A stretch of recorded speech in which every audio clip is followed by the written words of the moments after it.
प्रेम क्या होता है, आज हम इस वीडियो के माध्यम से इस पर अपनी बात रखेंगे। प्रेम को आनंद स्वरूप कहा जाता है, ईश्वर स्वरूप कहा जाता है। इसका संबंध हृदय से जोड़ा जाता है, आत्मा से जोड़ा जाता है। इसका संबंध ऐसी चीज़ों से जोड़ा जाता है जो निरंतर जारी रहने वाली होती हैं। कम से कम मानव के जीवन भर काम आने वाली चीज़ों से इसका संबंध जोड़ा जाता है। वे चीज़ें जो नश्वर होती हैं या जो हमेशा बदलती रहती हैं, वह चीज़ें प्रेम जैसी चीज़ से संबंध नहीं रखती हैं। प्रेम ईश्वर की तरह अनस्तित्व होता है। अनस्तित्व का आशय ऐसी चीज़ से होता है जिसका कोई अस्तित्व अपना नहीं होता है। ऐसी चीज़ें दूसरी चीज़ों के माध्यम से अपने अस्तित्व को व्यक्त करती हैं और एहसास कराती हैं कि इनका कोई अस्तित्व है। ऐसी चीज़ों को मनुष्य दूसरी चीज़ों के अस्तित्व के माध्यम से जान व समझ सकता है और इनका जीवन में लाभ उठा सकता है।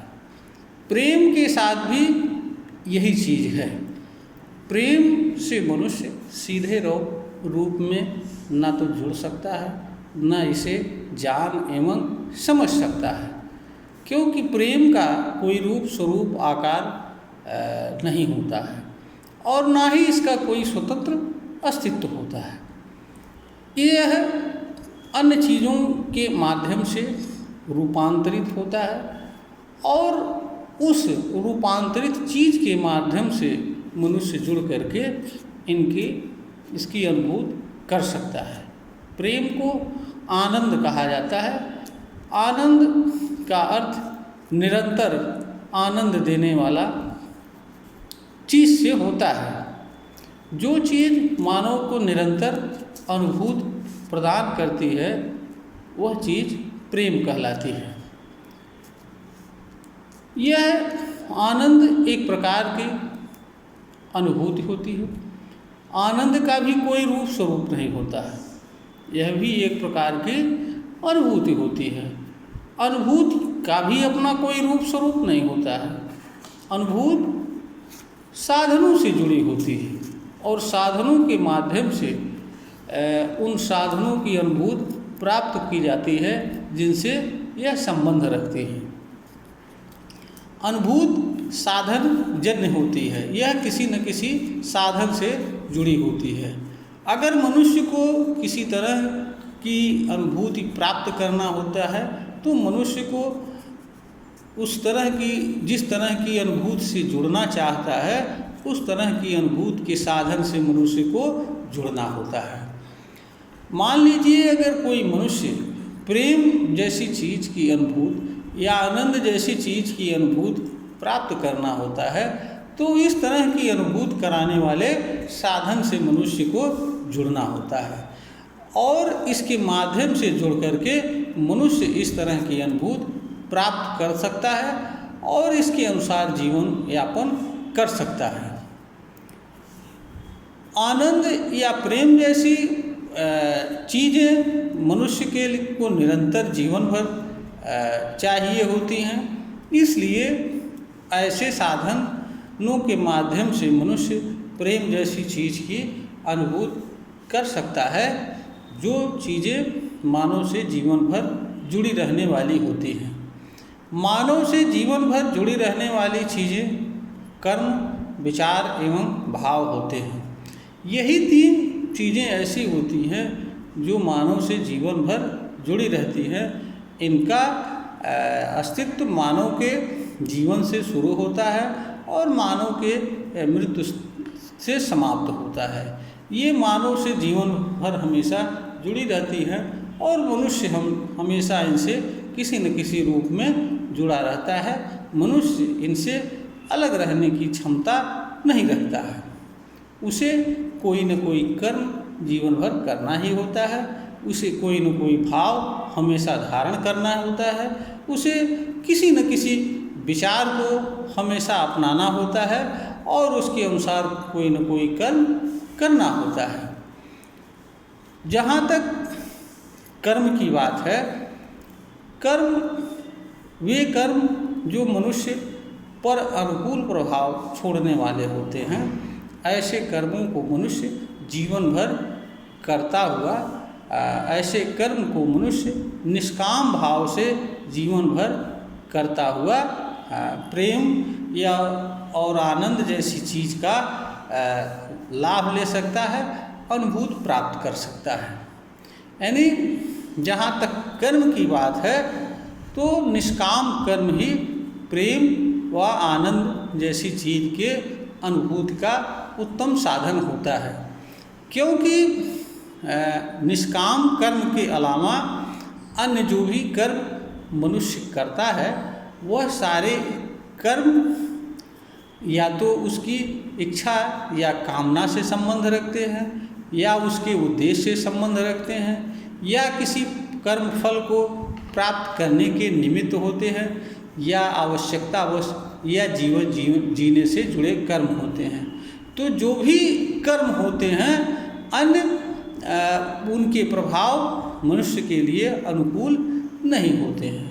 निष्काम कर्म ही ऐसा कर्म होता है जिससे मनुष्य जीवन भर जुड़ा रहता है, क्योंकि निष्काम कर्म के करने से मनुष्य को न तो किसी प्रकार के फल के प्राप्त होने न होने से किसी तरह का दुख व पीड़ा नहीं होता है। यानी इस कर्म से मनुष्य को निरंतर शाश्वत रूप में हर समय जीवन भर आनंद जैसी चीज़ की अनुभूति होती रहती है, और यह प्रेम का उत्तम साधन होता है। अब हम बात करते हैं भाव की। ज्ञान एवं समझ की दृष्टि से यहाँ पर भाव को दो वर्ग में वर्गीकृत किया जा सकता है। एक भाव होता है समभाव, दूसरा भाव होता है विषम भाव।